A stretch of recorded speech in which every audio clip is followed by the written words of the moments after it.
오늘은 순종의 원리에 대해서 말씀을 전하려고 합니다. 순종의 원리가 뭔가? 하나님의 말씀에 순종하는 겁니다. 내 생각과 내 방법 그리고 내 경험을 내려놓고 하나님의 말씀을 따르는 것입니다.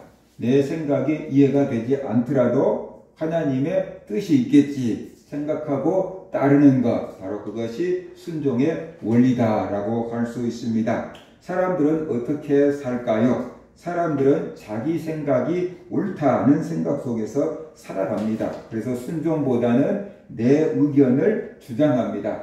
내 생각과 내 의견이 옳다는 것을 주장하기 위해서 온갖 논리와 증거 자료들을 또 수집해서 제시하기도 합니다.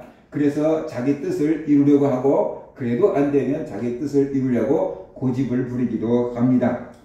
내 생각대로 되면 행복할 거다라는 생각을 많은 사람들이 하고 있습니다. 그래서 내 뜻대로 되면 좋을 텐데, 내 뜻대로 되면 행복할 텐데 라는 그런 마음을 가지고 있습니다. 그래서 어떻게든지 내 뜻대로 세상을 움직여보고 어떻게든지 내 뜻대로 사람을 움직이고 어떻게든지 환경을 내 뜻대로 만들어보고 애를 씁니다. 그래서 내 뜻대로 되면 좋아하고 내 뜻대로 안 되면 화를 내고 짜증을 내고 속상해하고 그럴 때가 많습니다. 무엇보다도 하나님을 거부합니다. 하나님의 말씀을 아주 가볍게 여깁니다. 옛날 말씀이지 오늘날에는 그렇게 살 수가 없지. 그러면서 하나님 말씀을 가볍게 여깁니다. 내 힘으로 살 수 있다라고 생각하고 하나님 없이도 살 수 있다. 돈만 있으면 살 수 있다. 하나님은 필요 없다. 이런 것이 바로 오늘날 사람들이 살아가는 삶의 방식이고 세상의 풍조다라고 할 수 있어요. 이것이 유행 아닌 유행처럼 모든 사람들의 마음에 들어와 있는 생각이거든요. 그러면 이런 생각대로 살아가면 어떻게 될까 하는 것이에요. 자기 생각이 옳다고 생각하지만 하나님 생각보다 좋을 수는 없다는 것이에요. 스스로 지혜롭다고 생각하는 것은 하나님 보시기에 어리석은 겁니다. 잠언 3장 7절 8절 보면은 스스로 지혜롭게 여기지 말저다 여호와를 경외하며 악을 떠날저다. 이것이 내 몸에 양약이 되어 내 골수를 윤택하게 하리라 라고 말하고 있어요. 내 스스로 지혜롭게 여기지 말라. 그런데 솔로몬이 스스로 지혜롭게 여겼어요. 여자를 많이 두지 말라라고 하나님이 말씀했어요. 그런데 솔로몬이 많은 이렇게 첩들, 후궁들을 드렸잖아요. 그래서 결국 그것 때문에 우상숭배자가 되었고 그것 때문에 이스라엘 나라가 남북으로 나뉘어지는 비극을 맞이하게 되었다는 거죠. 우리가 세상에서 가장 지혜로운 왕 그러면 그냥 많은 사람들이 솔로몬을 뽑고요. 안 믿는 사람들도 솔로몬이 누군지는 알 정도로 그렇게 유명한 사람이잖아요. 근데 솔로몬이 자기의 지혜에 자기가 빠진 거예요. 그래서 가장 어리석은 사람처럼 되고 말았다는 것이. 그래서 스스로 지혜롭게 여기지 말고 여호와를 경외하고 악을 떠나라 그랬어요.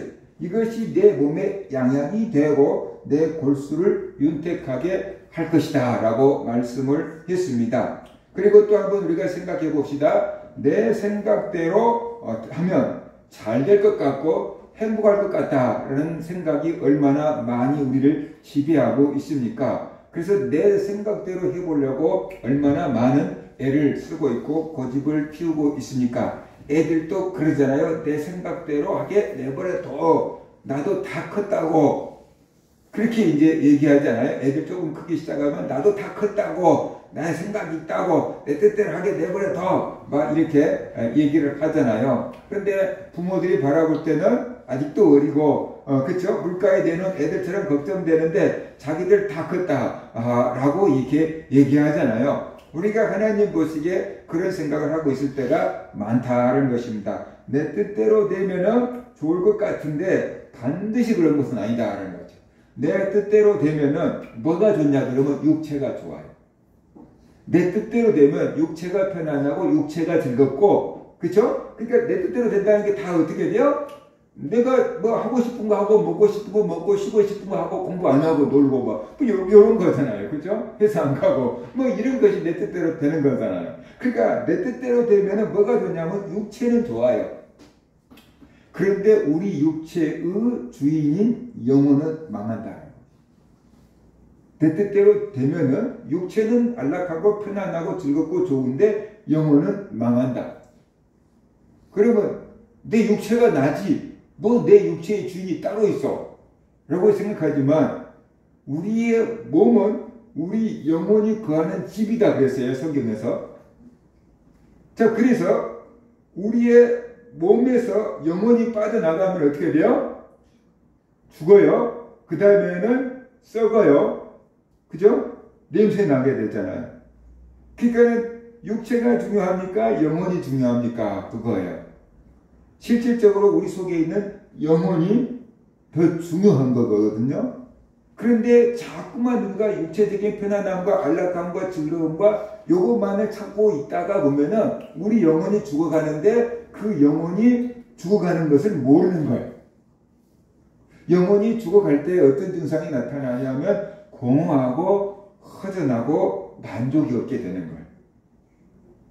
그러니까 술 먹는 사람들이 밤새도록 술을 먹고 술기운에 취해서 기분이 좋은데 다음날 되면 속이 막 쓰려. 시험을 앞에 두고 애들이 게임을 1시간만 할 거야 하고 했는데 밤새도록 게임을 하고 시험 공부를 하나도 못해서 다음날 시험 보러 가면 내가 또 왜 그랬을까? 좀 참아야 되는데 왜 절제하지 못했을까? 후회하게 돼.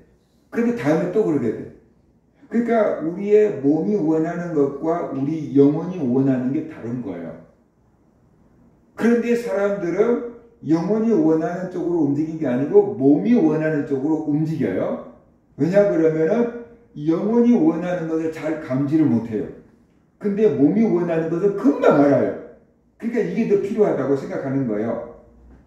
그래서 내 뜻대로 되면은 행복할 것 같은데 영혼이 망한다. 생각해 보세요. 내 뜻대로 되면은 하나님을 만날 수 있는 가능성이 거의 없어집니다. 내 뜻대로 되면 누가 하나님을 찾겠습니까? 내 뜻대로 되면 누가 기도하겠습니까? 내 뜻대로 되면 누가 인생이 뭔가 고민하겠습니까? 그럴 이유가 전혀 없거든요. 그죠? 그러니까 내 뜻대로 되면은 하나님을 찾을 가능성이 희박하다라는 거예요. 뭔가가 인생의 장벽을 만나고 고난을 만나고 불가능한 일을 만날 때 방법을 찾고 매달리고 뭐 하다가 하나님을 찾게 되고 하나님을 만나게 되고 구원을 얻게 된다. 그 영혼이 살게 된다라는 것이에요. 그러니까 내가 내 뜻대로 되는 것보다 하나님 뜻대로 되는 것이 훨씬 더 좋은 것이다라는 것을 우리가 알아야 돼요. 내 뜻이 있고 하나님의 뜻이 있고 내 영혼의 뜻이 있는데 내 뜻대로 되는 것보다 하나님 뜻대로 되는 것이 훨씬 더 좋은 거예요. 근데 사람들은 내 뜻대로 되는 것이 좋은 줄로 착각을 하고 있다는 거예요. 그게 좋은데 어디가 좋냐 그러면 내 육체에는 좋아요. 근데 내 영혼에는 어떻게 돼요? 독약이다. 그걸 알아야 돼요. 그래서 고난이 있을 때 우리가 살게 된다라는 것이에요. 외국서 우리나라에 고기를 가져올 때 그 고기를 가져오는데 배를 타고 큰 거리로 오잖아요. 그런데 치어들 이런 고기들이 막 죽는데요. 그러면 죽으면 어떻게 돼요? 버려야 되잖아요. 그럼 어떻게 하면 이 고기를 죽지 않고 살게 할 수 있을까? 그래가지고 그 고기를 잡아먹는 고기를 집어넣는데요. 그럼 배를 타고 오는 동안에도 그 고기를 잡아먹으려고 누군가가 쫓아다니고 이 고기들은 살려고 죽으라고 도망다닐 거 아니에요. 그러다가 보면 우리나라까지 오는데 살아서 온대요. 잡혀 먹은 것보다 살아있는 게 훨씬 더 많대요. 양들도 마찬가지. 양들 속에 염소를 넣고 키운대요. 그러면 양하고 염소는 성격이 다른데 양 속에 염소를 넣어놓는 거예요. 그러면 왜 양 속에다가 염소를 넣어놓냐? 그러면 양이 엄청 게으르대요. 그래서 풀을 먹고 물을 먹으면은 배가 부르면 움직이지 않고 이렇게 있대. 그러면 이제 먹었는데 움직이지 않으면 소화가 안 되잖아요. 그러면 이제 안 크니까 운동을 하고 소화를 시키고 살로 가고 또 먹고 그래야지 양이 크고 젖도 많이 나오니까 그러면 그 속에다가 염소를 넣어놓으면은 이 염소는 가만히 있지를 않아요. 막 티 밀고 막 그냥 뛰어다니고 막 난리고 없어가 치는 게 이제 염소의 성격인 거죠. 그러니까 양들이 가만히 있으려고 하는데 염소가 와서 막 뒤를 밀어버리고 막 발길을 차버리고 막 그러면 양들은 이제 어떻게 막 피하고 그렇게 해서 억지로라도 운동을 하게 한다는 거예요. 그래서 양들 속에다가 염소를 집어넣으면 되는 거예요. 그래서 밤중에는 염소 따로 양 따로 우리를 해갖고 놔두면 이제 밤에는 양들도 잘 자고 낮에는 양하고 염소하고 섞어 넣으면은 염소가 자꾸만 뒤를 밀어가지고 운동을 시켜 놓으니까 그러니까 양들이 건강하게 자랄 수 있다라는 거지. 그래서 교회에도 양이 있을 수 있고 염소가 있을 수 있는 거예요. 교회 성도들 중에서 양 같은 성도도 있고 염소 같은 성도도 있어요. 그럼 왜 교회 성도들 가운데 염소 같은 성도를 넣어놨냐? 그러면 그 사람을 위해서 기도하라는 거죠. 그 사람 때문에 기도하라는 거죠. 그래서 교회가 살아나라는 거죠. 다 양 같은 성도만 있으면 영적인 장만자고 있으니까 뭔가 문제거리가 하나 줘야지 성도들이 기도하고 영적으로 깨어있고 하나님을 의지할 수 있으니까 그러니까 교회에다 가끔 적당한 문제거리를 하나씩 넣어놓는다. 학생들한테 보세요. 시험이 없으면 학생들이 알아서 공부하겠습니까? 시험이라도 있어야지 벼락치기라도 하지요. 그죠? 시험이 없으면은 알아서 공부할게요. 그게 알아서 공부가 되냐고 말이죠. 안 되잖아요. 그런 거다. 그래서 우리가 알아야 돼요. 그래서 내 뜻대로 되면은 몸은 즐겁고 행복하고 편한데 영혼은 지옥 가기 딱 좋다. 그래서 내 뜻대로 되는 게 좋은 게 아니고 누구 뜻대로요?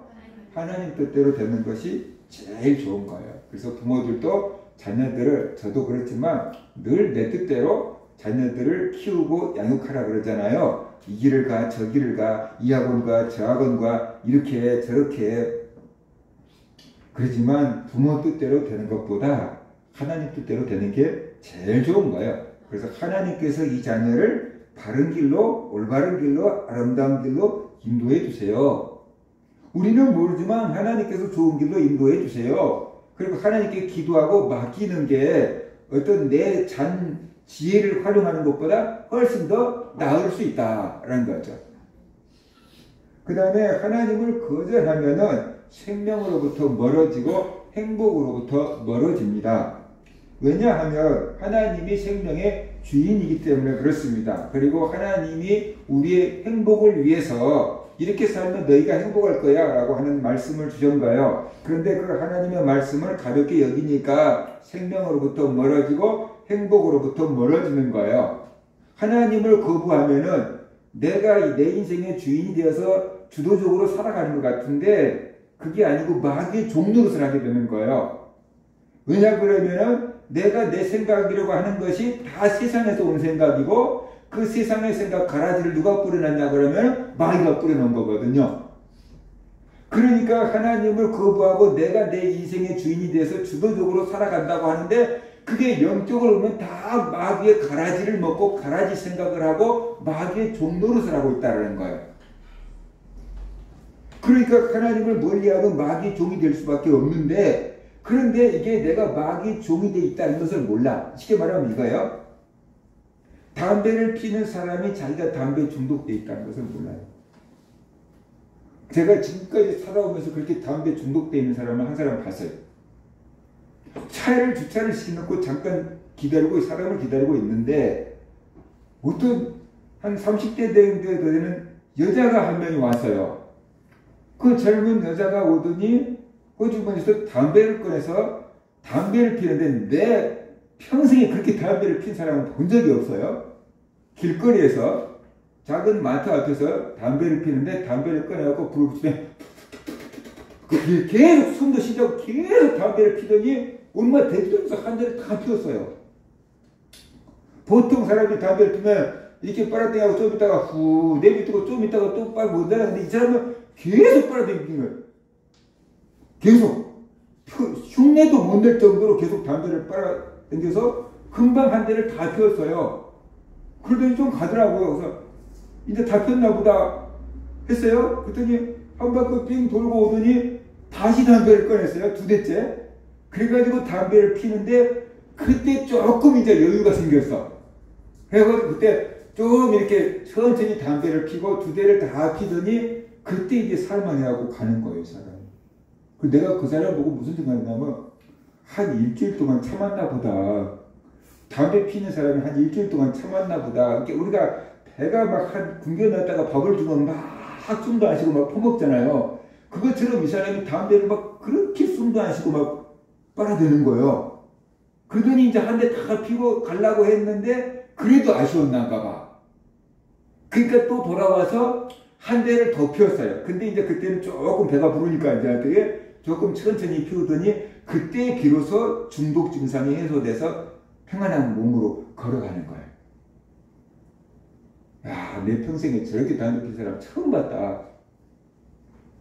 그걸 사진으로 찍어놨으면 참 보여줄만 할 텐데, 진짜 신기하세요. 연속국에서 그런 것을 본 적이 없을 정도로 그렇게 담배를, 어떻게 사람이 저럴 수 있나 할 정도로 하더라고요. 근데 그 사람들은 자기가 중독이 돼 있다는 것을 잘 몰라요. 우리가 뭐라 그럴까, 하나님을 거절하고 내 인생의 주인이 돼서 살면 행복할 것 같잖아요. 물질이 많아지면 행복할 것 같잖아요. 근데 물질이 많다고 반드시 행복해지는 것은 아닙니다. 우리나라가 70년대, 80년대에 비하면은 지금 얼마나 살기가 좋아졌습니까? 그죠? 그때 무슨 스마트폰 상상이나 했겠습니까? 그렇잖아요? 그런데 그때에 비해서 우리가 훨씬 더 좋은 세상 가운데서 살고 있는데 우리가 행복하냐는 것이. 그래서 우리나라가 GDP가 세계 10위권 내 경제대국이래요. 우리나라가 지금 거의 G7에 들어갈 정도. 그러니까 세계에서 경제적으로 본다면 7등 안에 들 정도로 엄청난 경제 강국이에요. 그런데 우리나라 사람들이 행복하냐? 그래서 전 나라의 행복지수를 따진 거 있잖아요. OECD 국가가 38개 국가인데 그 중에서 행복지수를 다 따져가지고 우리나라 순위를 매겼는데 우리나라가 36위라고 합니다. 잘 사는 나라 38개국을 행복지수를 조사했는데 우리나라가 36위래요. 경제적으로는 7위 정도 되는데 행복지수는 36위라는 거예요. 그러니까 우리나라가 세계에서 볼 때는 부러운 나라고 행복한 나라고 이게 그런데 국민들은 행복감을 못 느낀다는 거예요. 상대적인 빈곤감 속에서 우리는 헤매고 있잖아요. 유튜브, SNS 친구들 보면 늘 맛집에 다니고 늘 멋있는 데 구경하러 다닐 것 같은데 나는 늘 집에 처박혀서 이렇게 살고 있는 걸 보니까 그러니까 행복을 느낄 수가 없는 거잖아요. 그래서 하나님을 버리고 하나님을 떠나면은 참된 생명을 누릴 수가 없고 참된 행복을 누릴 수가 없어요. 왜냐 그러면은 하나님이 생명의 근원이고 하나님이 행복의 근원이기 때문에 그래요. 그래서 하나님을 찾을 때, 하나님을 만날 때, 하나님의 은혜를 받을 때 우리가 삶의 의미를 찾을 수 있고 우리가 생명이 풍성해지고 우리가 행복을 누리며 살 수가 있게 된다. 그런 것이지요. 그럼 왜 우리가 순종의 원리를 따라 살아야 하는가? 하나님의 생각이 가장 옳기 때문에 그렇습니다. 고린도전서 1장 25절 보면은 하나님의 어리석음이 사람보다 지혜롭고 하나님의 약하심이 사람보다 강하니라 그랬어요. 그래서 우리가 아무리 지혜롭다고 해도 하나님의 지혜를 어떻게 돼요? 따라갈 수가 없게 되는 거죠. 그죠? 그러니까 우리는 내 생각을 내려놓고 하나님의 지혜를 따르는 것, 그것이 가장 현명한 방법이다 라는 것이에요. 내 생각대로 하는 거 말고 어떤 전문가를 따라가잖아요. 전문가 의견을 따라가잖아요. 그러니까 의사들이 환자들 생기면 요즘에 이렇게 한대요. 아주 이제 큰 수술을 받아야 될지 그런 환자들 생기면 의사들이 나의 처방은 이겁니다. AI 처방을 받아보시겠습니까? 그런데 그러면 예. 그러면 이제 돈 지불해야 되겠죠. AI 처방을 받아가지고 내 생각을 따르겠습니까? AI 처방을 따르겠습니까? 라고 물어본대요. 그럼 많은 사람들이 AI 처방을 따르겠다고 한대요. 왜냐하면 의사가 기억할 수 있는 논문은 10편도 안 되는데 AI는 수천 편의 논문을 그냥 수르륵 다 검색하고 답을 딱 찾아주니까 AI 처방을 따르겠다고 한대요. 의사들 얘기가 자기들이 늘 1등을 놓치지 않는 사람들이라고 하잖아요. 지금 학교에서 늘 1등을 놓치지 않는 사람들이 의사들인데 그러니까 우리는 내 생각을 적어놓고 의사들의 생각을 따르는데 그 의사들을 뛰어넘는 AI가 나온 거예요. 그러니까 사람들이 이제 의사들을 신뢰하기보다는 AI를 더 신뢰하는 거예요. 그래서 AI 처방대로 해주세요. 그런데 AI 처방을 받은 사람들이 상당히 많은 사람들이 만족해 한대요. 만족해. 앞으로 이런 시대가 계속 간다 그러면은 의사는 면허증만 필요한 거고 AI한테 물어서 처방해주는 사람의 그런 사람으로 전락될 수도 있어요. 근데 AI보다 더 뛰어난 하나님의 처방제는 왜 안 따르냐라는 거예요. 하나님의 지혜는 왜 안 따르냐라는 거예요. 그래서 하나님의 생각이 가장 뛰어나기 때문에 하나님의 말씀을 우리가 따라야 된다라는 것입니다. 그 다음에 하나님이 나보다 더 나를 잘 아시기 때문에 그래요. 시편 139편 1절과 4절을 보면 여호와여 주께서 나를 살펴보셨으므로 나를 아시나이다. 주께서 내가 앉고 일어섬을 아시고 멀리서도 나의 생각을 밝히 아시오며 나의 모든 길과 내가 눕는 것을 살펴보셨으므로 나의 모든 행위를 익히 아시오니 여호와여 내 혀의 말을 알지 못하시는 것이 하나도 없으시니이다 그랬어요. 다른 사람 신경 쓰지 말고 내가 은혜 받는데 신경 쓰세요. 그냥 목사가 더 불편하니까 내버려 두고 다른 사람 내버려 두고 내가 은혜 받는데 신경을 쓰세요. 그게 더 방해를 하는 거예요. 내버려 두세요. 하나님은 나보다 나를 더 잘 아신다는 거죠. 하나님은 나의 과거와 현재와 미래를 다 아시는 거예요. 그리고 하나님은 나의 생각과 나의 행동과 나의 의도까지 무엇이까지 다 알고 계신다. 그 하나님이 나에게 가장 필요한 말씀을 해주셨다. 그러니까 그 말씀을 따르는 것이 지혜다. 그거예요. 그 다음에 하나님이 나를 사랑하시기 때문에 그런 것입니다. 아무리 지혜가 뛰어나도 나를 이용하려고 하는 사람이 있고 나를 위하려고 하는 사람이 있는 거죠. 그죠? 근데 나를 이용하려고 하는 사람의 말을 듣고 따르면 어떻게 되겠어요? 내가 손해를 보겠죠. 근데 나를 위해 주려고 하는 사람의 말을 듣고 따르면 어떻게 돼요? 도움이 되겠지요. 하나님이 나를 사랑하셔요. 하나님은 누구보다도 우리가 잘되고 행복하게 살기를 원하셔요. 그래서 우리의 행복을 위해서 말씀을 주신 거예요. 신명기 10장 13절 보면 내가 오늘 네 행복을 위하여 내게 명하는 여호와의 명령과 규례를 지킬 것이 아니냐. 그래서 하나님의 명령과 규례를 지키면 우리가 행복하게 살 수 있다는 거예요. 우리가 행복하게 살도록 하기 위해서 규례와 명령을 주셨다는 거예요. 그러니까 그 말씀을 따라 살면은 우리가 행복해요. 그럼 왜 하나님이 우리가 행복하게 살려고 이런 규례를 주셨는가? 우리를 사랑하기 때문에. 우리를 사랑하기 때문에. 그래서 부모들이 자녀들에게 핸드폰 좀 적게 해라, 일찍 자라, 나쁜 음식, 불량 음식 먹지 마라 하는 것은 자녀들이 건강하게 바른 정신을 가지고 살아가도록 하기 위해서 하는 거예요. 그런데 자녀들은 불량식품이 맛있으니까 자꾸만 불량식품을 먹으려고 하고 핸드폰이 재밌으니까 몰래 숨어서라도 자꾸만 핸드폰 하려고 하고 그러잖아요. 그런 자녀들을 보면서 내가 하나님 앞에서 그러고 있지 않는가. 한번 우리 자신들을 돌아봐야 되는 거예요. 하나님이 우리의 행복을 위해서 이건 하라, 이건 하지 마라. 그런 계명을 주셨잖아요. 근데 우리가 하라는 것은 안 하고 하지 말라는 것은 자꾸만 하고 있지 않는지, 그러면서 우리는 행복하기를 원하는 건지. 그러니까 그것이 세상적인 육체적인 행복만을 우리가 추구하고 있는 거죠. 진정한 행복을 추구하고 있는 것은 아니죠.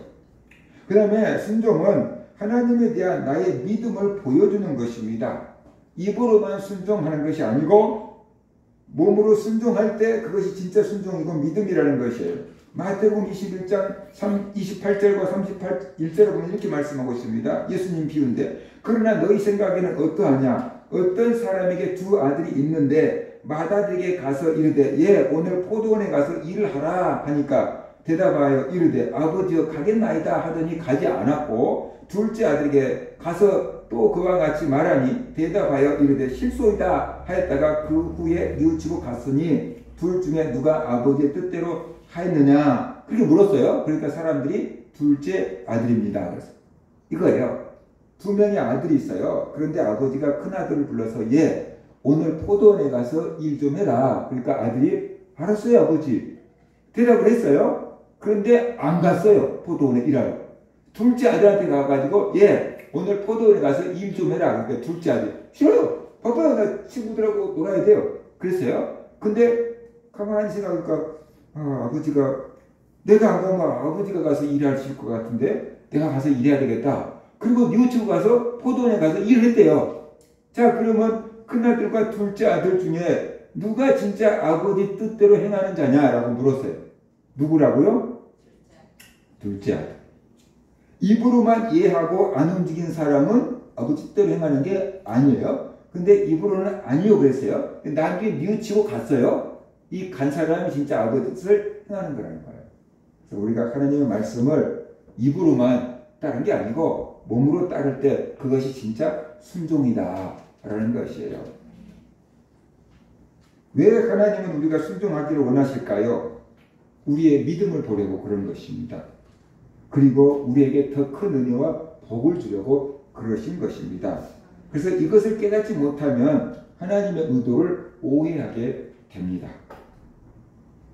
오늘 우리 교사들 모임에 하게 될 텐데 하나님께서 엘리야를 사르밧 과부 집으로 보냈어요. 가뭄이 심해서 먹고 살 것이 없는 사르밧 과부에게 가서 엘리야가 나에게 물 한 그릇 주라, 나에게 떡 하나 주라 그렇게 요구를 합니다.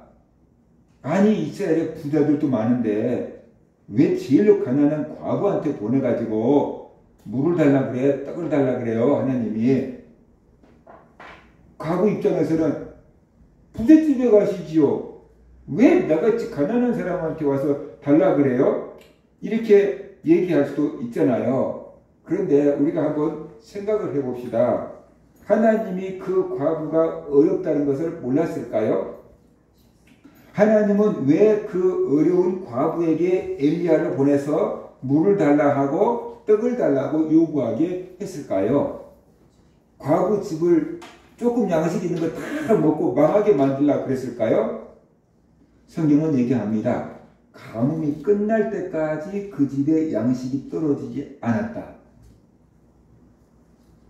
그 과부가 순종하는 것을 보고 그 가뭄이 끝날 때까지 3년 6개월 가뭄이 끝날 때까지 과부의 집에 양식이 떨어지지 않는 복을 주려고 그 집에 가서 물을 달라 하고 그 집에 가서 떡을 달라고 한 거예요. 만약에 엘리야가 그 집에 가지 않았다 그러면은 그 집은 기적을 체험할 수 없었고 그 집은 3년 6개월 동안 기간 동안에 정말로 그 과부의 말대로 굶어 죽었을 거예요. 하나님이 우리에게 이것을 하라 저것을 하라고 말씀하신 것은 우리를 귀찮게 하고 우리에게 있는 것을 빼앗아 가려고 하는 것이 아니고 우리에게 더 풍성한 뭔가를 주려고 오시는 거예요. 그런데 우리가 그것을 오해하면은 하나님의 말씀을 순종하지 않게 된다는 거죠. 그래서 하나님이 여러분에게 어떤 설교 말씀을 듣거나 성경 말씀을 읽을 때 감동을 준 게 있는데 이게 순종할까 말까 굉장히 고민하고 걱정하고 염려할 수 있어요. 그런데 그게 부담감으로 온 것은 틀림없는 사실. 왜냐하면 우리가 순종하기 가벼운 것을 순종하라고 하시진 않아요. 우리가 순종하기 되게 어려운 것을 순종하라고 해요. 그러니까 우리가 부담스러운 것은 사실이에요. 그런데 그것을 순종할 때 하나님이 예배해 놓으신 은혜가 있고 복이 있다는 거예요. 그러니까 그 순종을 보고 하나님께서 너는 그릇이 됐어. 그리고 그 사람에게 복을 주는 거예요. 더 큰 은혜와 복을 주려고 이거 해 라고 말씀하시는 거예요. 근데 우리는 안 뺏길 거야. 그리고 꽉 쥐고 있는 거거든요. 순종을 안 하거든요. 그래서 하나님께 복을 못 받는 거예요. 그래서 하나님의 의도를 오해하면 안 돼.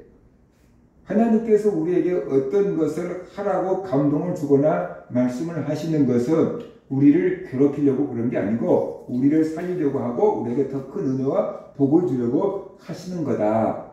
그것을 믿어야 되는 것이에요. 자, 그러면 성경적인 것은 근거를 찾아봅시다. 하나님은 순종을 기뻐하신다고 했는데 순종을 얼마나 기뻐하시냐? 순종이 제사보다 낫다 그랬어요. 오늘날로 말하면 순종이 예배 드리는 것보다 낫다. 그래서 구약성경 이스라엘 백성들은 제사가 하나님 앞에서 가장 기뻐하는 거라고 생각했어요. 그런데 사무엘 선지자 말은 하나님은 가장 중요한 제사보다 더 중요한 게 뭐냐 그러면 하나님께 순종하는 거다. 사무엘상 15장 22절 23절 보면은 사무엘이 이르되 여호와께서 번제와 다른 제사를 그 목소리를 청종하는 것을 좋아하신 같이 좋아하시겠나이까. 순종이 제사보다 낫고 듣는 것이 수장의 기름보다 나으니 이는 거역하는 것은 점치는 죄와 같고 완고한 것은 사실 우상에게 절하는 죄와 같음이라. 왕이 여호와의 말씀을 버렸으므로 여호와께서도 왕을 버려 왕이 되지 못하게 하셨나이다. 이 말이 사울 왕에게 한 말이거든요. 하나님께서 사울 왕에게 이렇게 말씀하셨어요. 가서 아말렉을 진멸하라. 이스라엘 백성들을 괴롭히는 아말렉을 진멸하라. 진멸하라는 것은 다 죽이라는 거예요. 생명이 있는 것은 다 죽이는 거예요. 가리지 않고 다 죽이라는 것이 진멸이에요. 근데 사울 왕이 이스라엘 백성들을 이끌고 가가지고 아말렉을 정복했어요. 이겼어요. 그런데 아말렉 왕도 살려주었고 아말렉의 소들 중에서 너무 좋은 것들은 살려줬어요. 다 죽여야 돼요. 아말렉 왕도 죽여야 되고 아말렉 소들도 다 죽여야 되는데 비실비실한 소들은 죽였고 살이 통통증 토실토실하고 너무 깨끗한 소들은 살려놓은 거예요. 근데 사무엘 선지자가 와가지고 하나님이 진멸하라고 했는데 다 진멸했습니까? 라고 하니까 사울 왕이 하나님 말씀대로 내가 다 지켰습니다. 그런 거예요. 그리고 내게 드리는 저 소소리는 무엇입니까? 모르세요. 소들도 다 죽여야 되는데 소가 살아서 지금 음메음메 울고 있는데 저 소리는 뭡니까? 라고 사무엘 선지자가 물어보니까 이 사울 왕이 뭐라고 얘기를 하냐 그러면은 하나님께 제사 드리려고 하나님께 제물로 드리려고 남겨놓은 겁니다. 그렇게 한 거예요. 그러니까 사울 얘기는 하나님께 드리려고 한다 그러면은 받을 거다, 이해할 거다, 용서할 거다 그런 뜻으로 지금 얘기하고 있는 거예요.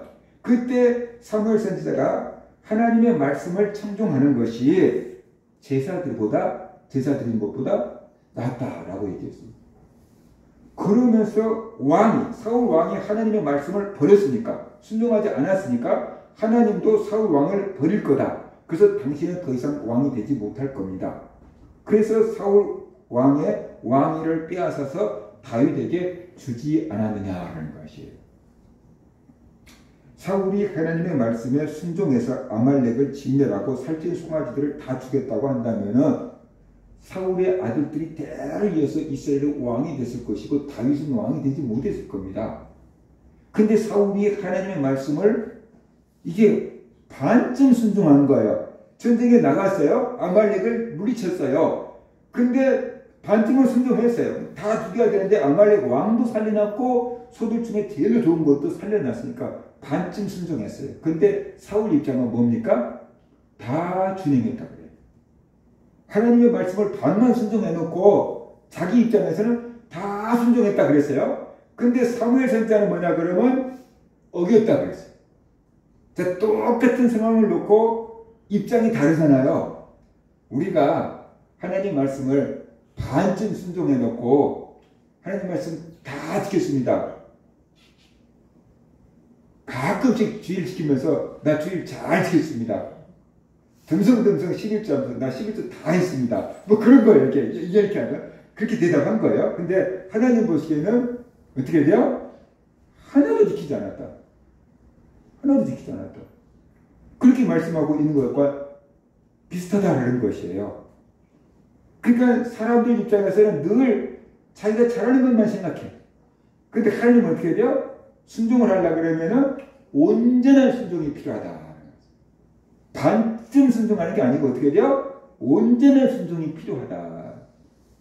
그 얘기를 하고 있는 거죠. 그래서 우리가 하나님 말씀을 지키려고 하면은 온전한 순종이 필요하고, 하나님은 그 온전한 순종이 제사를 드리는 것보다, 예배를 드리는 것보다 훨씬 기쁘게 받으신다. 그 얘기를 지금 하고 있는 거죠. 이사야서 1장 19절과 20절에 보면 이렇게 말씀하고 있습니다. 너희가 즐겨 순종하면 땅의 아름다운 소산을 먹을 것이요 너희가 거절하여 배반하면 칼에 삼켜지리라. 여호와의 입의 말씀이니라. 그 이사야서 1장을 보면 이스라엘의 비참한 상황을 쫙 열거하고 있어요. 아주 너무너무 경제가 힘들고 먹고 살 것 없고 다 빼앗기고 아주 비참한 상황을 얘기하고 있어요. 근데 그 이유가 뭐냐 그러면 이스라엘 백성들이 하나님을 버렸기 때문에. 그래서 하나님이 이스라엘을 징계하니까 경제적으로 착취당하고 어려움 가운데 살고 있어요. 그런 이스라엘에게 하나님이 권면합니다. 뭐라고 했냐면 악을 버리라. 그리고 학대받는 사람들과 가난한 사람들을 도와주라. 생각해 보세요. 지금 먹고 살기가 너무 힘들어요. 그러면 인심이 좋을까요? 나쁠까요? 고약해져요. 시골 농부들, 도시에 사는 사람들 같이 막 각박하게 살지가 않고 좀 나눠 먹을 수 있는 여유가 있는 사람들이 시골 사람들이잖아요. 제가 시골 살았을 때가 몇십 년 전에 시골 사람들, 그래도 시골 인심이 있었어요. 잔치하면 마을 사람들 초청하고 인심이 있었어요. 그런데 언제 인심이 바뀌지냐 그러면요, 가뭄이 계속 될 때, 여름에 가뭄이 계속 되면요, 논이 거북이 등처럼 다 갈라져요. 그러면 벼가 자라야지 곡식이 자라고 있고 가을에 추수할 게 있는데, 벼가 땅이 다 갈라지면 크지도 못하고 이삭도 자라지 못하면 가을에 거둘 것도 없고 1년 농사는 끝나는 거잖아요. 그러니까 서로 자기 논에 물을 대려고 농부들의 인심이 막 사나워져요. 그래서 밤중에 가가지고 우리 논에다가 물이 들어오게끔 딱 이렇게 해놔요. 그리고 또 누가 가서 뭐 새벽에 또 가가지고 자기 논으로 물이 들어오게끔 딱 이렇게 만들어놔요. 그게 잠을 안 자요. 우리 형님들도 텐트 치고 물을 지킨 적이 있어요.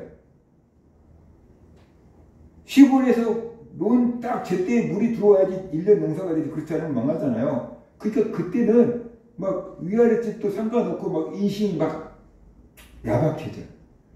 근데 이스라엘 땅에 막 기근이 들고 먹고 살기가 어렵고 막 굉장히 힘든데 남을 돌아볼 여유가 있겠습니까? 어떻게 해서라도 남의 것을 뺏어 먹어야 될 그 상황인데 하나님이 말씀하신 거예요. 악을 버려라. 죄지지 마라. 나쁜 일 하지 말아라. 그게 되냐고.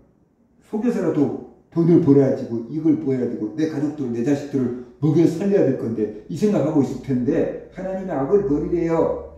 그리고 학대받는 자들, 가난한 자들을 도와주래요. 어려울수록 가난한 사람들은 더 힘들 거 아니에요. 근데 어려움 당하면은 누구 것을 뺏어오겠어요? 나보다 힘든 사람 것을 뺏어오겠어요? 나보다 힘약한 사람 것을 뺏어오겠어요? 힘든 사람들은 어떻게 해보지 못해서 못 뺏어가고 힘약한 사람들한테 뺏어올 거 아니에요. 근데 그 가난한 사람들, 학대받는 사람들을 도와줘요. 나도 먹고 살기 힘드는데 그 말씀을 지킬 수 있겠습니까? 어렵죠.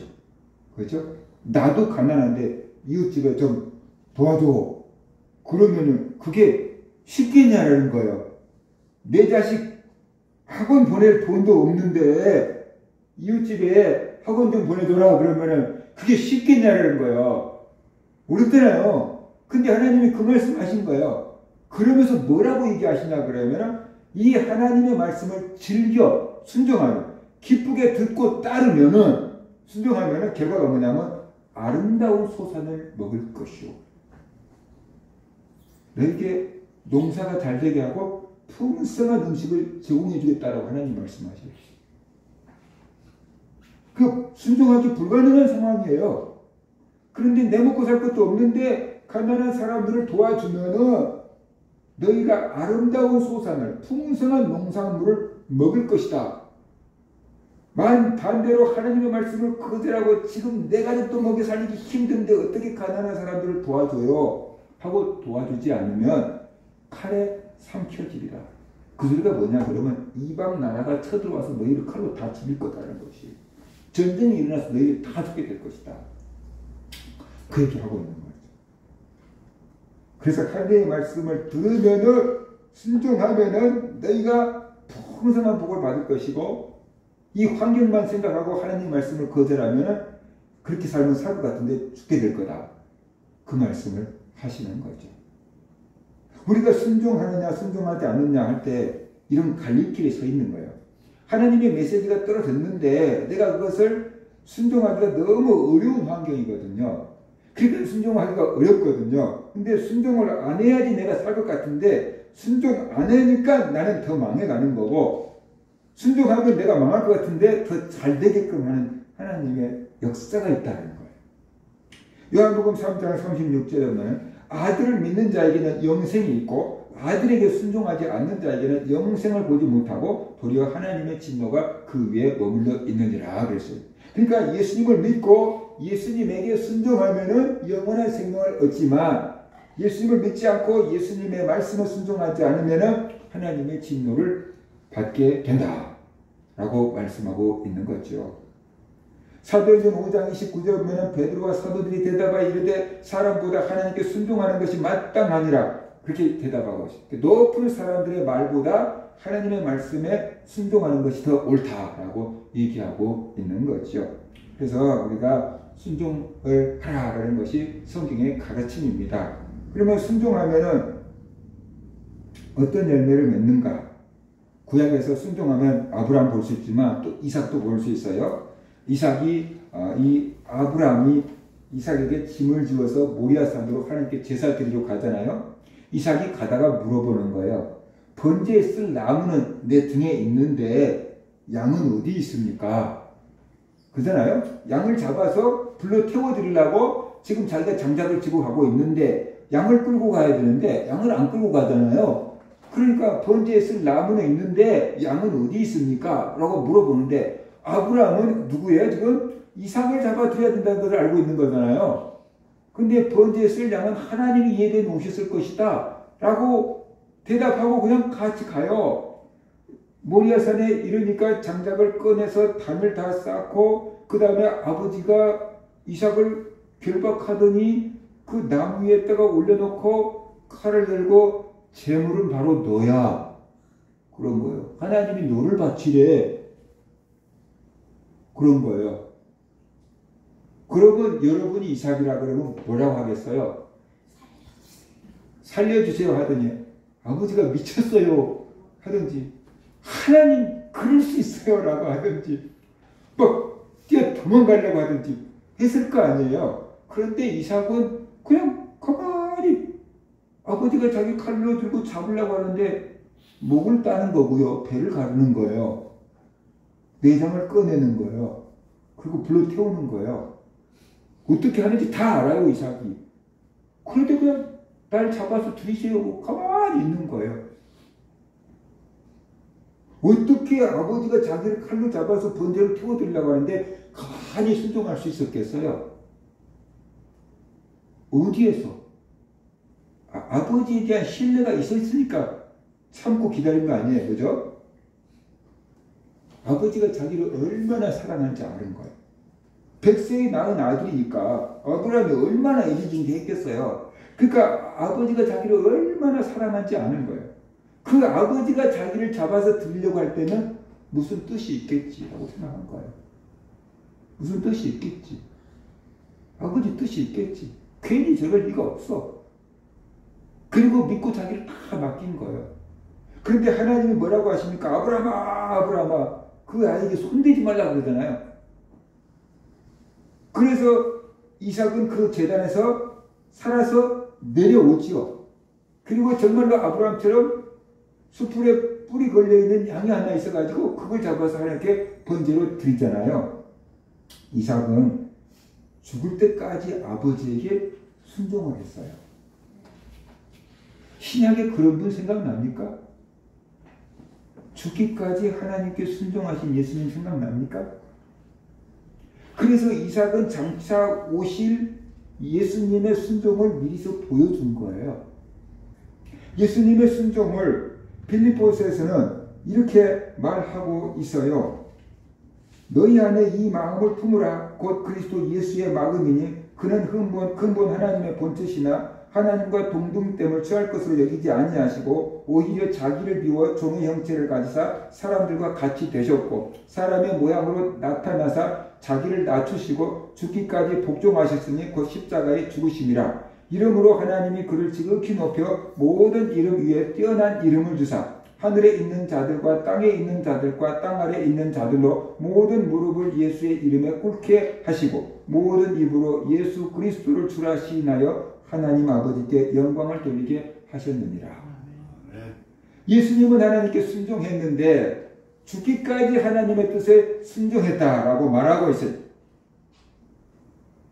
그래서 하나님께서 예수님에게 주신 은혜가 뭐냐 그러면 모든 이름 위에 뛰어난 이름을 주셨대요. 그래서 모든 것들이 예수 그리스도의 이름 앞에 무릎을 꿇게 하셨고 예수 그리스도를 주라 시인하여 하나님께 영광을 돌리게 하셨다라고 말씀을 하고 있습니다. 그러니까 하나님의 말씀에 순종할 때 하나님께서 그에 따른 은혜와 복을 주신다는 것입니다. 가나 혼인잔치에 있는 종들은 예수님이 시킨 대로 하지요. 물을 9가지 떠다가 부었고 그 물을 떠다가 연회단에다가 주라니까 가져가는 동안에 물이 포도주로 변하는 기적을 체험하고 경험했잖아요. 예수님께서 베드로에게 말씀하셨잖아요. 배 오른편에 그물을 던져 고기를 잡으라. 그러니까 베드로가 주여 밤새도록 그물을 던졌지만 고기가 한 마리도 없습니다. 그러나 주의 말씀에 의지하여 내가 그물을 내리리라. 그랬더니 그물이 찢어질 정도로 많은 고기가 잡혔다 그러잖아요. 주님의 말씀에 순종할 때 그 하나님의 은혜와 기적을 경험할 수가 있게 되는 겁니다. 하나님 말씀을 순종하지 않으면은 행하지 않으면은 기적을 체험하고 경험할 수가 없습니다. 그러면 하나님 말씀을 순종하려고 하면 어떻게 해야 되는가? 믿음이 필요하지요. 순종은 내 생각보다 하나님의 생각이 훨씬 뛰어나다. 내 생각대로 하는 것보다 하나님 뜻대로 하는 것이 훨씬 나에게 행복한 일이다. 그런 것을 믿어야 돼요. 그럴 때 내 생각을 내놓고 경험을 내놓고 하나님의 말씀에 순종할 수가 있게 되는 겁니다. 그래서 하나님에 대한 믿음, 하나님의 생각이 나보다 옳다. 하나님이 나를 사랑하신다. 하나님은 나를 행복하게 해주신다. 하나님 말씀을 따를 때 내가 생명을 누리고 하나님 말씀을 따를 때 내가 행복해질 수 있다. 그것을 믿을 때 하나님 말씀에 순종할 수 있어요. 그런데 우리는 하나님 말씀 따르면 손해볼 것 같은데 그 생각이 드는 거예요. 오늘 내가 은혜를 몽땅 받으면 하나님이 나한테 흥분하라고 할 텐데 소리 날 텐데 그러니까 은혜 받으면 절대 안 돼. 그래서 돈 얘기가 나오면 마음의 문을 확 닫아버려요. 그 하나님의 의도를 모르기 때문에 그런 거다. 그것을 알아야 돼요. 그 다음에 주님의 뜻에 순종하겠다는 자세가 필요해요. 들어보고 내가 순종할 만하면 하고 어려우면 안 하고 그러면 안 돼요. 하나님의 말씀을 듣고 순종하겠다라고 하는 그런 마음 자세를 가질 때 하나님의 말씀에 순종할 수가 있게 된다라는 것이에요. 모든 것은 자세가 중요해요. 오늘 읽은 말씀 보면 아나니아가 그런 얘기를 하고 있잖아요. 하나님이 아나니아라고 하는 제자를 찾아왔어요. 그리고 말씀합니다. 저 사울이라고 하는 청년을 찾아가서 안수해서 다시 보게 하라. 그 청년이 기도하고 있다. 라고 얘기했어요. 그러면서 그 청년이 기도하는 가운데 아나니아 너가 찾아와서 안수해서 그 눈이 다시 떠지는 그런 환상도 보았다. 그렇게 얘기합니다. 그러니까 아나니아가 나 사울한테 갈 수 없어요. 내 사울 소식 들었어요. 예루살렘에서 얼마나 많은 성도들을 핍박했는지 사울 악독한 사람이라고 소식 들었어요. 이곳에 온 것도 예수 믿는 사람들을 잡아서 감옥에 가두려고 대제사장에게 그런 권한을 받아서 왔다는 것을 내가 들었어요. 내가 사울한테 찾아가면 붙들릴 것이고 사울이 나흘에 감옥에 가둘 거예요. 사울 찾아가기 싫어요. 이렇게 얘기한 거예요. 사울은 정말로 기독교인들한테 악명 높은 사람이었어요. 그때까지만 해도. 그러니까 아나니아도 소식을 듣고 사울에 대해서 어떻게 돼요? 두려움을 가지고 있었고 경계심을 가지고 있었고, 그런 사울을 내가 어떻게 찾아가서 안수해요? 사울이 지금 우리 잡아가려고 속이고 있는 줄도 모르잖아요. 그렇게 얘기하는 거예요. 그러니까 주님께서 뭐라고 말씀하시냐 그러면은, 사울은 주님이 택한 그릇이다. 주님의 이름을 임금들과 높은 사람들에게 전하기 위해서 택한 그릇이다 라고 말씀했어요. 그러니까 그 주님의 말씀을 믿고 아나니아가 사울을 만나러 갑니다. 경계에 가졌던 그 사울에게 경계심을 품고 사울을 찾아갑니다. 그리고 만나서 안수합니다. 네가 오던 길에서 만났던 주 예수가 나를 너에게 보내서 안수하게 하고 너 눈을 다시 떠서 보게 한다라고 안수했어요. 그랬더니 사울의 눈에서 비늘 같은 것이 벗겨지면서 다시 떠서 볼 수 있게 되었다. 그런 것이. 보통 사람들 같았으면 주님이 그렇게 말씀하시고, 싫어요. 사울 무서워요. 안 만나요. 안 가요. 또 그랬을 수도 있어요. 근데 주님이 택한 그릇이다 라고 딱 말씀하니까 그 두려운 마음도 있지만 그것을 다 누르고 사울에게 가서 안수하고 있는 모습을 우리가 볼 수 있다라는 거예요. 그게 주님의 말씀에 순종하는 것이다. 순종하는 것입니다. 그 다음에 하나님의 뜻이 무엇인지 분별해야 순종할 수 있습니다. 하나님께 순종하려고 하면 하나님의 뜻을 먼저 분별해야 됩니다. 어떤 사람은 아무리 설교하고 어떤 사람들은 아무리 기도해도 하나님의 감동을 전혀 받지 못한 사람도 있고, 어떤 사람은 아무것도 아닌데 혼자서 감동을 다 받은 사람도 있고, 신앙생활 하는 거 보면 참 달라요. 제 신학교 다닐 때 교수님들이 가끔씩 수업 시간에 하나님의 감동한 사람은 기도해 주세요 그래. 그러면 다른 사람들은 가만히 있는데 꼭 감동이 한 사람한테만 와. 그 여자 학생이 하나 있었는데, 여학생이 하나 있는데 그 학생이 꼭 일어나서 대표 기도를 해. 감동이 오직 그한테만 와. 그러니까 그게 뭐 습관일 수도 있겠지만, 이 감동이 하나님이 주신 감동인지 내 생각인지 사탄이 주는 것인지 분별해야 돼요. 무조건 감동 왔다고 막 할 게 아니고, 이 감동이 하나님 주신 감동인지 사탄이 주는 건지 내 마음에서 올라오는 건지를 구분을 해야 돼요. 그래서 요한복음 10장 27절 보면 내 양은 내 음성을 들으며 나는 그들을 알며 그들은 나를 따르느니라. 그 양들이 눈이 어두운데 귀가 굉장히 좋다 그러잖아요. 그래서 주인이 목동이 부르는 소리는 잘 듣고 따르는데 목동 목소리 흉내내면 아니라고 알고 안 따른대요.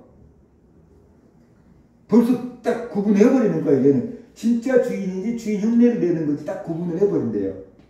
그래서 내 양은 내 음성을 듣는다 그랬잖아요. 듣는다는 것이 그냥 듣는다는 게 구분할 수 있다. 하나님의 백성은 하나님의 감동인지 아닌지 구분할 수 있어야 돼요. 근데 그 구분력이 그냥 생기냐? 아니에요. 자꾸만 들어봐야지 생겨요. 그죠? 여러분 전화 오면 엄마 목소리인지 애 목소리인지 금방 구분하죠. 자꾸 들어봤으니까 우리 큰애 목소리다, 작은애 목소리다 구분이 되는 거예요. 안 들어보는데 어떻게 구분됩니까? 그러니까 하나님의 말씀을 자꾸 들어보고 하나님의 감동을 자꾸 받아보면은 이게 하나님의 음성인지 아닌지 구분이 생겨요. 근데 한 번도 안 들어보면서 구분이 생긴다고 할 수는 없어요. 그러니까 실수하더라도 자꾸 들어봐야 돼요. 그래서 하나님의 말씀이면 따르지만 내 생각이나 사단이 주는 거면 따를 필요는 없는 거예요. 그래서 그걸 구분하라 그런 것입니다. 그 다음에 순종하는 것이 복받는 길임을 믿어야 돼요. 유기성 목사님이 온전한 순종, 행복의 이유라는 설교를 하는데 그 설교에서 이런 간증을 했어요. 타지키스탄에 부흥회를 갔다가 어떤 집사님을 만났는데 그 집사님은 해마다 자기 개인적으로 우리나라 돈으로 한 10억 정도를 선교 헌금을 선교사들에게 한 10억 정도를 해년마다 보내고 있는 그 집사님이었대요. 근데 그 집사님과 함께 저녁을 보내게 됐는데 그 집사님이 여러 가지 간증을 했는데 그 중에 하나 간증이 이거래요. 어느 날 특별 헌금에 대한 부담이 생겼대요. 교회에서 어떤 일이 있었는데 내가 헌금을 해야 될 입장이었대요. 그런데 여러 가지 사업상 쉽지가 않은 일들이 많아서 선뜻 헌금을 할 수가 없었대요. 그래서 헌금을 하지 못하고 자꾸만 미루면서 시간이 가는데 마음에는 자꾸 헌금에 대한 부담감이 생겼어요. 그래서 결국에는 너무 부담스러우니까 에이 모르겠다 하자, 하나님 뜻인가 없다 순종하자, 그리고 어렵게 돈을 만들어서 헌금을 했어요. 그런데 헌금했는데 그 다음날 사업이 엄청나게 어려워졌어요. 지금까지 겪어보지 못했던 큰 문제가 터졌어요. 그래서 사업 자체가 존폐 위기에 놓이게 됐어요. 완전히 쫄딱 망하게 됐어요. 근데 그 집사님 하시는 얘기가 그 일이 벌어졌는데 마음이 너무 기쁘더래요. 그러면서 하시는 말씀이 만약에 내가 그 헌금을 그때까지 못했었다면 저는 완전히 끝났을 거예요. 그렇게 말했어요. 무슨 뜻이냐고 그랬더니 이렇게 얘기하대요. 내가 헌금을 하루만 늦게까지 안 하고 버티고 있었다 그러면은 사업이 딱 망하게 되고 큰 문제가 생겼을 때 하나님이 때렸구나, 하나님의 징계구나, 하나님이 그렇게 헌금하라고 했는데 내가 순종을 안 하니까 하나님께서 다 뺏어가는 거구나, 그렇게 느꼈을 거라는 거예요. 그러면 다시 일어날 의욕도 잃어버렸을 거고 하나님 앞에 회개할 것밖에 없었을 거라고 얘기했어요. 그런데 자기가 헌금을 딱 하고 다음날 망할 일이 생긴 거잖아요. 그러니까 자기 마음속에 무슨 생각이 들었냐 그러면 이건 하나님의 징계가 아니야. 나는 지금까지 하나님께 순종했고 어제까지만 해도 힘들게 돈을 모아서 하나님의 감동 주신 헌금을 했어. 그러니까 이것은 하나님의 징계가 아니야. 그런 생각이 딱 들더래요. 하나님의 무슨 뜻이 있는 거야. 하나님의 뭔 뜻이 있는 거야. 그 생각이 들더래요. 그러면 하나님 뜻을 이루어달라고 기도해야지. 그래서 자기가 하나님 앞에 담대하게 나가서 하나님, 나는 하나님 말씀을 순종했습니다. 이거 징계가 아닌 줄 믿습니다. 하나님의 뜻이 있는 줄 믿습니다. 합력해서 선을 이루게 해주시오 하고 담대하게 하나님께 기도했다는 거예요. 만약에 그날 헌금을 하지 않았다면 하나님 내가 감동에 순종하지 않았더니 징계를 하셨군요. 재산을 걷어갔군요. 회개합니다. 용서해 주세요. 이런 기도를 했을 건데 자기가 딱 헌금하고 나서 그런 일이 터지니까 징계가 아니라는 확신이 든 거예요. 그래서 합력해서 선을 이루게 해달라고 하나님께 기도하고 매달린 거예요. 하나님이 그 사람을 회복시켜 주었어요. 예전보다 훨씬 더 큰 복을 주었죠. 그래서 자기가 개인적으로 1년에 10억 넘게 선교사들을 돕는 일을 하고도 사업을 계속하고 있다. 그렇게 간증을 했다는 거예요. 이 간증을 하고 여기서 목사님이 이렇게 말씀했어요. 여러분, 순종이 얼마나 큰 복인지 모르니까, 또 순종하지 않을 때 얼마나 어려워지는지를 모르니까 순종이 힘들다고 말하는 겁니다. 하나님이 나를 살리려고, 나를 진짜 하나님이 역사하시는 삶으로 이끄시려고 내게 말씀하셨는데 내가 듣지 않으면 그러면 그 뒤를 어떻게 감당하시겠습니까? 그러면서 요한일서 3장 21절과 22절에 있는 말씀을 읽어줬어요.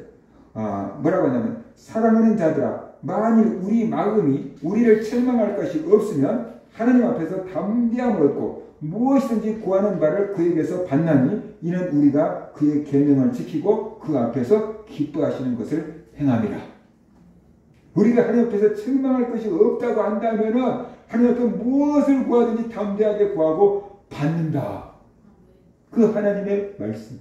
이 말씀을 붙잡고 집사님은 기도해서 그렇게 응답을 받고 전화위복의 복을 받게 된 거죠. 순종하는 것이 하나님을 기쁘게 하고 순종하는 것이 복받는 길이고 순종하는 것이 사는 길임을 알 때 우리가 순종할 수 있습니다. 하나님의 말씀을 거절하면 어떻게 될까요? 요나를 보십시오. 하나님의 말씀에 거절하면 두려워집니다. 또 하나님이 나를 찾아와서 그거 하라고 하시면 어떡하지 하고 두려워집니다. 그래서 도망을 칩니다. 요나는 니느웨로 가라고 하는 하나님 말씀을 어기고 안 가는데 자꾸만 하나님이 찾아와서 니느웨 그러신 것 같아요. 그러니까 요나가 무서워가지고 도망을 갑니다. 다시스로 도망을 갑니다. 배를 타고 도망을 가는데 하나님이 그 배까지 쫓아오실 것 같습니다. 그래서 배 밑창까지 내려갔습니다. 그래도 하나님께서 니느웨 하시는 것 같아요. 그러니까 에이 모르겠다 끼어있는 동안 그 음성이 계속 들린다 잠이나자 자고 깊은 잠에 빠져버렸어요. 근데 하나님이 커다란 풍랑을 일으키잖아요. 그러니까 배에 탄 사람들이 누구 때문에 이 풍랑이 왔는지 제비를 뽑아보자 그랬는데 그 요나에게 제비가 딱 뽑히잖아요. 어떻게 해야 되냐? 그러니까 요나가 나를 들어서 바다에 던져버려라. 그래서 너무 풍랑이 심하니까 어쩔 수 없이 사람들이 요나를 들어서 바다에 던져버렸는데 커다란 물고기가 요나를 삼켜버렸잖아요. 요나가 물고기 뱃속에 들어가 버렸잖아요. 위장 속에서 뒤죽박죽 하고 있는 동안에 요나가 회개하잖아요. 그러니까 하나님께서 물고기 위를 툭 건드니까 물고기가 소화를 시키지 못하고 요나를 바닷가에다가 툭 퍼놓잖아요. 그래서 요나가 어쩔 수 없이 니느웨에 가서 회개하라고 외치잖아요.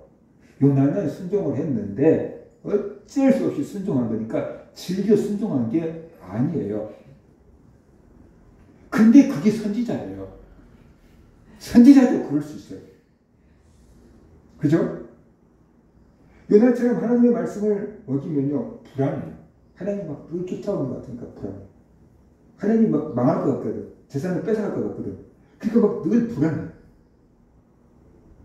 그리고서 더 고생하고 결국에는 망하지 못해서 순종하게 되고 그래요.